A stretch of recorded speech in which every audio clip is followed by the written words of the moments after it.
आज के भाग दौड़ वाले जीवन में कोई भी ऐसा व्यक्ति नहीं जो तनाव का शिकार ना हो। तनाव का होना अच्छी बात है, परंतु एक सीमा के बाहर तनाव का हो जाना भयानक हो सकता है। जब यही तनाव हमारे प्रतिदिन जीवन में हमें परेशान करने लगता है, तभी नई नई परेशानियां आकर खड़ी हो जाती हैं। हम सभी को पता है कि तनाव हमारे जीवन के लिए कितना हानिकारक है, परंतु यह तनाव क्यों है, तनाव का सबसे मुख्य कारण क्या है और इससे कैसे छुटकारा पाया जा सकता है। इन सभी प्रश्नों के उत्तर आपको हमारी इस प्रस्तुति में मिलेंगे। कृपया वीडियो को लाइक करें व चैनल को सब्सक्राइब अवश्य करें। अधिक समय न लेते हुए आरंभ करते हैं। काम, क्रोध, लोभ, अहंकार और ईर्ष्या मनुष्य के सबसे बड़े शत्रु हैं, जो मनुष्य के चरित्र व आचरण दोनों को नष्ट भ्रष्ट कर देते हैं। इसलिए इनसे हमेशा दूर ही रहना चाहिए। संत रविदास ने अपना जीवन इन 5 शत्रुओं से सदैव दूर रखा और लोगों को भी इनसे दूर रहने की प्रेरणा दी। कई प्रकार के नशे हैं जिन्हें मनुष्य अनेक माध्यमों से ग्रहण करता है, परंतु अभिमान का नशा किसी माध्यम से नहीं उत्पन्न होता। यह स्वतः सूक्ष्म रूप से हो जाता है और मनुष्य को पता भी नहीं चलता। मनुष्य को मिट्टी का पुतला कहा गया है, जो बोलता है, चलता है और दुनिया के सारे काम करता है, परंतु अंतिम समय में जब यह मिट्टी का पुतला मिट्टी में मिलने वाला होता है, तब हमारी आंखें खुलती हैं और सारा अभिमान चूर हो जाता है। फिर मनुष्य अपने बुरे कामों के लिए पश्चाताप करता है। यह अभिमान बड़े बड़े राजाओं और ऋषियों व मुनियों को भी हुआ। साधारण मनुष्य को तो छोटी छोटी बातों पर भी अभिमान हो जाता है। नशीली चीजों द्वारा किया गया नशा सामान्यतः कुछ घंटों के बाद उतर जाता है, परंतु अभिमान का नशा जल्दी नहीं उतरता।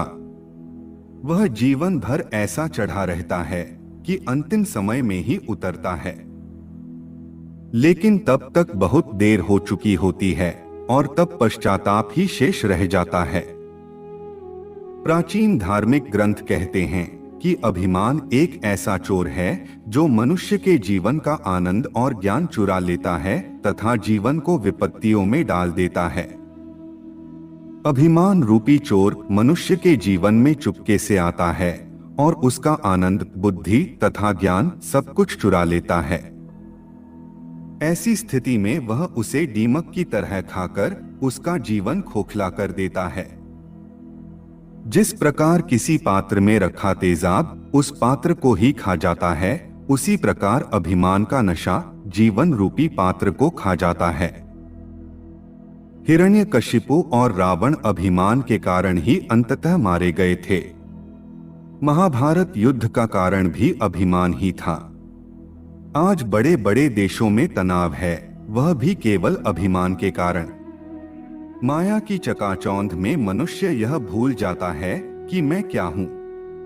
फिर वह अभिमान के नशे में चूर होकर अंधकार में भटक जाता है। उसकी स्थिति हवा के झोंके से उड़ते हुए सूखे पत्ते की तरह होती है। जो यह गर्व करता है कि मैं पवन वेग की तरह उड़ रहा हूं, लेकिन जब वह धरती पर गिरता है तो उसे महसूस होता है कि मैं हवा के कारण ही उड़ रहा था। इसी प्रकार मनुष्य की मनः स्थिति है।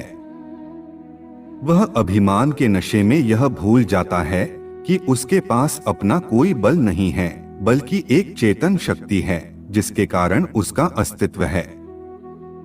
कैसे टूटेगा अभिमान का नशा? क्या अंतिम काल तक प्रतीक्षा करनी होगी? परंतु फिर तो कोई लाभ नहीं होगा, क्योंकि तब जीवन ही समाप्त हो जाएगा। लाभ तब है जब जीते जी इस अभिमान से मुक्ति मिल जाए। यदि अभिमान के नशे से छुटकारा पाना है तो सबसे पहले अहंकार से बचने का निर्णय करना होगा। संत महात्माओं ने कहा है कि जीवन में ज्ञान का प्रकाश होना बहुत आवश्यक है, उसी से अज्ञानता के अंधकार का नाश होगा। वे अहंकार को भी एक तरह का अज्ञान मानते हैं। ज्ञान और प्रकाश के बारे में वे बताते हैं कि मृत्यु का ज्ञान ही वास्तविक ज्ञान है। यह जान लेना कि एक दिन सब कुछ समाप्त हो जाएगा, यही परम सत्य है। अहंकार रूपी चोर हमारे अंदर प्रवेश करके हमारे सुख और आनंद को चुरा रहा है। जैसे उजाला होने पर चोर भाग जाते हैं, वैसे ही मृत्यु का ज्ञान होते ही अहंकार रूपी चोर भी भाग जाएगा। हर पल इस ज्ञान का प्रकाश जितना बढ़ता जाएगा, वैसे वैसे ही अहंकार का भाव घटता चला जाएगा। इसी प्रकार हमें शांत और तनावहीन जीवन उपलब्ध हो सकेगा। वस्तुतः किसी को भी यहाँ हमेशा नहीं रहना है। मनुष्य को सदैव इसका आभास होना चाहिए। इसी से वैराग्य की भावना उत्पन्न होगी कि एक न एक दिन तो इस दुनिया को छोड़कर जाना है। जो लोग ज्ञान, भक्ति और वैराग्य से अहंकार के नशे को समाप्त कर देते हैं, वे ही सहज जीवन बिताने में सफल होते हैं। दर्शक बंधुओं, हम आशा करते हैं कि जानकारी अच्छी लगी होगी। वीडियो को एक लाइक करें एवं कमेंट में जय श्री कृष्णा अवश्य लिखें। धन्यवाद।